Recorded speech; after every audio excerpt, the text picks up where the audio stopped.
रे मामा, दिल्ली एनसीआर और हरियाणा, जहाँ हर गली में या तो किसी गैंग का नाम लिया जाता है या किसी गैंगस्टर की लाश गिरती है, या पैसा, शराब और वसूली गैंगों के बीच खूनी जंग का ईंधन है। और इसी गैंगोर का शिकार बना था सुंदर मलिक। सुंदर मलिक कोई छोटा मोटा गुंडा नहीं था रे, वह दिल्ली के अब तक के सबसे बड़े खूंखार गैंगस्टर नीतू दापोडिया का राइट हैंड हुआ करता था। नीतू दापोडिया और नीरज भवाना जानी दुश्मन। आपको ये कहानी समझ में आ गई होगी।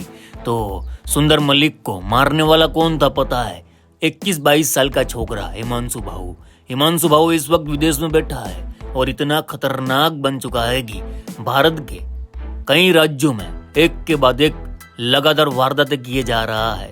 अपने गुर्गों के जरिए जब चाहे वहां गोलियां चलवा देता है, जब चाहे किसी को मरवा देता है और विदेश में बैठकर भारत में करोड़ों की उगाही कर रहा है। तो आज हिमांशु भाऊ के अब तक के सबसे बड़े कांड की बात करनी है।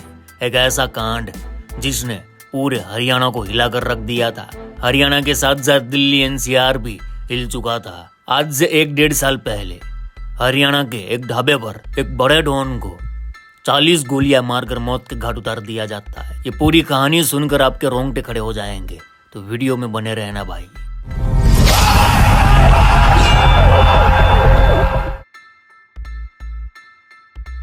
केम छो मजामा रे मामा।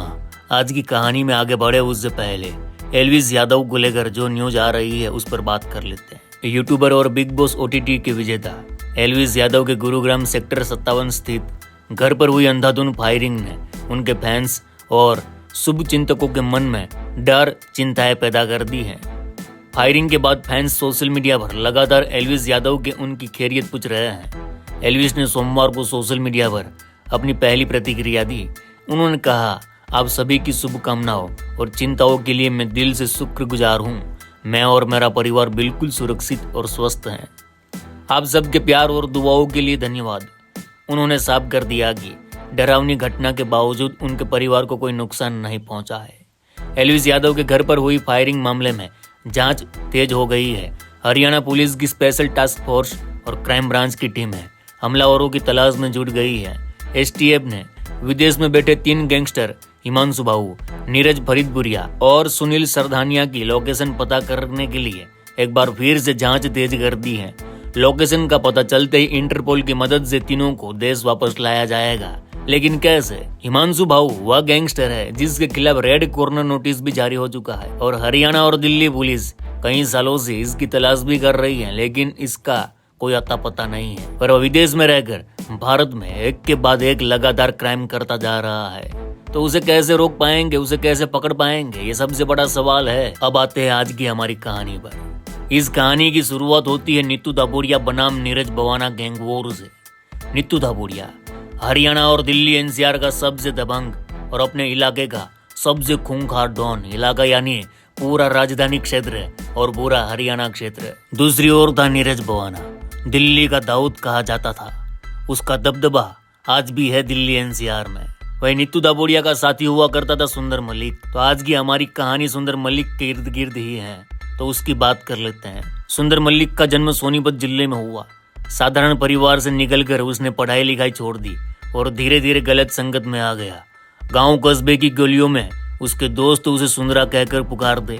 शुरू में वह शराब के ठेकों पर काम करता और फिर धीरे धीरे अवैध शराब के कारोबार में कूद गया। हरियाणा में शराब का धंधा सिर्फ बिजनेस नहीं था रे, बल्कि यहाँ गैंगस्टरों की आमदनी और वर्चस्व का जरिया भी था। इसके बाद सुंदर मलिक नीतू दापोडिया का गैंग ज्वाइन कर लेता है। नीतू दापोडिया उस वक्त दिल्ली हरियाणा बॉर्डर का सबसे बड़ा नाम था। उसने सुंदरा को विश्वास पात्र साथी की तरह आगे बढ़ाया। सुंदरा के पास जमीनी नेटवर्क था, शराब सट्टा और स्थानीय कारोबारियों से वसूली। इसी दौरान उसका नाम कई छोटे मोटे झगड़े और गोलीबारी के मामलों में आने लगा। यह वह दौर था जब नीतू दापोडिया बनाम नीरज भवाना गैंग वॉर चरम पर थी। दोनों गैंग्स दिल्ली एनसीआर में वर्चस्व की लड़ाई लड़ रहे थे।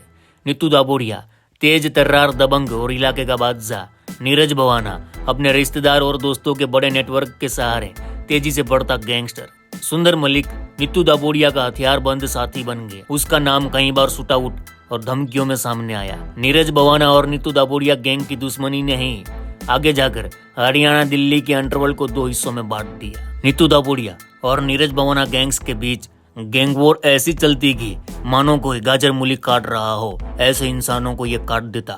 एक दूसरे के आदमियों को जहां देखा वहां गोली मार देते, मौत के घाट उतार देते हैं। इन लोगों की गैंग वॉर में सैकड़ों लाशें गिरी हैं, जो पुलिस रिकॉर्ड में भी है और कुछ तो पुलिस रिकॉर्ड में है भी नहीं। लेकिन अब हालात बदलने लगे थे, समय करवट लेने लगा था।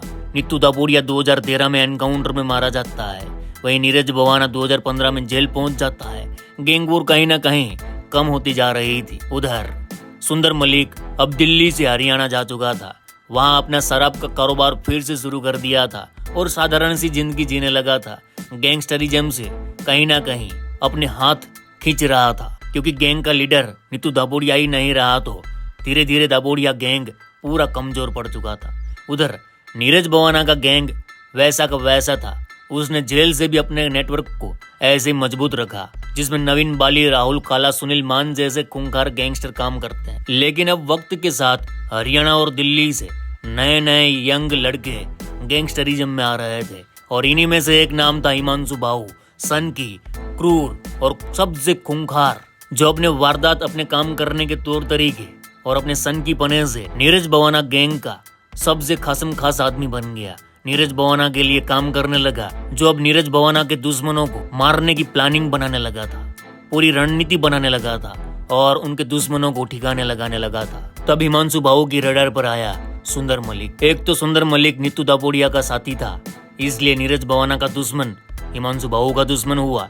दूसरी ओर सुंदर मलिक शराब का ठेका संभालता और इलाके में शराब कारोबार पर उसकी अच्छी पकड़ थी, तो सुंदर मलिक को खत्म करवा उस नेटवर्क पर कब्जा कर सकता था। इसलिए उसकी रडार पर आया सुंदर मलिक और हिमांशु भाऊ ने सुंदर मलिक को मारने की पूरी महागाथा रच दी। 9 मार्च 2024 शनिवार की रात सुंदर मलिक अपनी स्कॉर्पियो लेकर सोनीपत मुरथल के गुलशन ढाबा पर पहुंचा। वह रात को गाड़ी में ही सोया। सुबह 8:30 बजे एक होंडा अमेज कार आती है, उसमें से 3 हमलावर उतरते हैं और शुरू हो जाती है गोलियों की बरसात।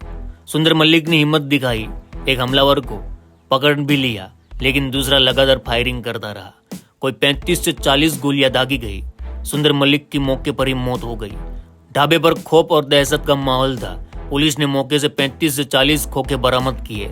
सीसीटीवी में पूरी वारदात कैद हो गई। पुलिस जांच में सामने आया कि यह मर्डर हिमांशु भाऊ की साजिश थी। सुंदर मलिक का साथी सनी उर्फ फौजी ही गद्दार निकला। उसने गाड़ी में जीपीएस लगाया और लोकेशन सूत्रों तक पहुंच गई। इसके बाद सनी उर्फ फौजी, रामेश्वर उर्फ कल्लू बुसाना और नवीन मलिक को पुलिस ने पकड़ लिया। ये तीनों भाऊ गैंग और नवीन बाली गैंग से जुड़े हुए थे। दापोडिया भवाना की पुरानी दुश्मनी के बीच अब जब भाऊ गैंग का नाम तेजी से ऊपर आया, हिमांशु भाऊ का खौफ और बढ़ गया। शराब कारोबार की गद्दी खाली हो गई, जिस पर भाऊ गैंग कब्जा करना चाहता था। वहीं सुंदर मलिक की मौत ने यह साफ कर दिया कि गैंग वॉर की दुनिया में कोई दोस्त नहीं होता, सिर्फ दुश्मनी और विश्वासघात होता है। हिमांशु भाऊ आज हरियाणा का नया नाम है, लेकिन पुलिस भी उसे अगले लॉरेंस बिश्नोई की तरह देख रही है, क्योंकि जिस तरह से वह वारदात पे वारदात कर रहा है वह लॉरेंस का स्टाइल दिख रहा है। सुंदर मलिक कभी दापोडिया का साथी जो गैंग वॉर का शिकार बन गया। यह कहानी बताती है कि जो इस अंडरवर्ल्ड में उतरता है उसका अंत या तो जेल में होता है या फिर 35-40 गोलियों से। वह गोलियां पुलिस की भी हो सकती है और दुश्मन की भी। तो भाई ऐसे बहुत सारे मर्डर हैं जो हिमांशु भाऊ ने विदेश में रहकर भारत की धरती पर करवाए हैं, और यही हिमांशु भाऊ ने अब लॉरेंस बिश्नोई के घर गोलीबारी करवाई। पोस्ट में जो भी कारण दिया गया हो, लेकिन पूरी दुनिया जानती है गैंगस्टरों का कोई मजहब, धर्म, जाति कुछ नहीं होता। ये लोग पैसों के लिए लोगों को फोन करते हैं, पैसा मांगते हैं और पैसा जब नहीं मिलता तो गोलियां चला देते हैं। तो एल्विस यादव के घर जो गोलियां चली उसके पीछे का कारण एक ही है, पैसा। डरा धमका कर एल्विस यादव से गैंगस्टर पैसा ऐंठना चाहते हैं और कुछ नहीं है। और सेलिब्रिटियों के साथ ऐसा होना अब आम बात हो चुकी है, पुलिस कुछ नहीं कर पा रही। तो भाई आज का यही सत्य है। चलो इस गुज्जू भाई का राम राम, मिलते हैं फिर।